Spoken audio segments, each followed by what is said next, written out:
جو کہ پاکستان کی جو حقیقی آزادی کی جنگ ہے، جو ہم نے پچھلی 10 اپریل سے شروع کی ہوئی ہے، اسی کے تسلسل ہے اب یہ جیل بھرو تحریک۔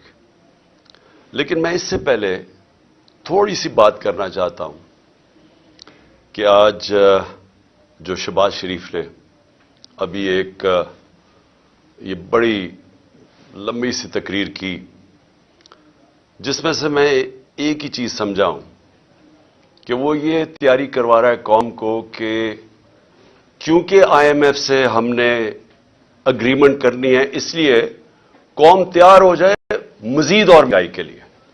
مجھے یہی سمجھ آئی ہے اس کی، باقی چیزیں جو بھی ہیں وہ تو ان کے اوپر بات کرنے کا کوئی فائدہ نہیں۔ اصل بات یہ ہے کہ آج شہباز شریف قوم کو کہہ رہا ہے کہ مزید اور مہنگائی کے لیے قوم تیار ہو جائے۔ میں سب سے پہلے سوال شہباز شریف سے پوچھتا ہوں کہ کیا آپ کو پتہ ہے یہ سوشل میڈیا کا زمانہ ہے؟ اب جب بھی جو بات کرتے ہیں تو اب ایک ایسا زمانہ آ گیا ہے کہ ایک دم وہ آپ کی پرانی تقریریں اور آپ کی جو بھی آپ نے پہلے لوگوں سے وعدے کیے ہیں وہ سب ایک منٹ میں وہ نکال کے سامنے لے آتے ہیں۔ یہ ہے سوشل میڈیا کا زمانہ۔ صرف چلے جائیں کہ آپ نے جب ہماری حکومت تھی تو آپ نے کس قسم کی تقریریں کی، آپ نے کیسے قوم کو بتایا کہ لوگ مہنگائی میں ڈوب گئے ہیں، پٹرول کی قیمت 2 روپے بڑھ گئی، بجلی 2 روپے یونٹ بڑھ گئی، اور مارچ کرو اسلام آباد میں، گرا دو اس حکومت کو۔ کیا آپ کو یاد ہے؟ اگر آپ کو یاد نہیں تو یہ سوشل میڈیا آپ کے سامنے لے آئیں گے آپ کی ساری تقریریں۔ حکومت گرائی، آپ اس سازش کا حصہ تھے، آپ اور یاسر زرداری اور وہ جو تیسرا وہ آپ کے ساتھ، آپ کا جو بھائی بیٹھا ہوا تھا لندن میں، اور وہ جو ایکس آرمی چیف، آپ نے مل کے یہ کیا اور شامل کر لیے بیرونی طاقتوں کو، ان کو بتایا کہ کتنا عمران خان آپ کے خلاف ہے، تو ان سب نے مل کے یہ حکومت گرائی۔ آپ نے وعدہ کیا کہ ایک دم ملک ٹھیک ہو جائے گا، ایک دم خوشحالی آ جائے گی۔ 10 مہینے میں جو اس پاکستان کے ساتھ ہوا ہے، دشمن بھی پاکستان سے یہ نہ کرے۔ 10 مہینے کے اندر پاکستان کی 50 سال کے اندر، پاکستان کی تاریخ میں 50 سال میں سب سے زیادہ مہنگائی ہوئی ہے۔ ہم جب گئے تھے، جب آپ نے پوری 3 لانگ مارچز ہوئی مہنگائی کے خلاف، آپ کی ساری پی ڈی ایم نے کی، تو تب 12 سے 12.5% مہنگائی تھی۔ آج 3 گنا مہنگائی اس سے زیادہ ہے۔ جب آپ نے اتنی لمبی تقریر میں کہا نا کہ ابھی مزید اور مہنگائی کے لیے لوگ تیار ہو جائیں، تو ابھی 3 گنا زیادہ مہنگائی ہے جب آپ نے ہماری حکومت گرائی تھی۔ اور آپ نے جب حکومت گرائی تھی اور آپ نے یہ جو 3 گنا زیادہ مہنگائی کی تھی، تو کیا ہوا تھا؟ ہمارے زمانے میں ہم بھی آئی ایم ایف کے 2.5 سال پروگرام میں تھے، تو اگر آپ آئی ایم ایف کے کندھے پہ بندوق چلا رہے ہیں تو ہم 2.5 سال آئی ایم ایف کے پروگرام میں تھے۔ اس کے اوپر کورونا ساری دنیا کے اندر ایک وبا آئی تھی، اس کی وجہ سے سپلائی لائنز افیکٹ ہوئی تھی۔ جب سپلائی لائنز افیکٹ ہوئی تھی تو ساری دنیا میں مہنگائی آئی تھی، جس کو کموڈٹی سپر سائیکل کہتے ہیں، وہ ساری دنیا کو ہٹ کیا تھا۔ انرجی کی قیمتیں، تیل کی قیمت خاص طور پہ اوپر چلی گئی تھی۔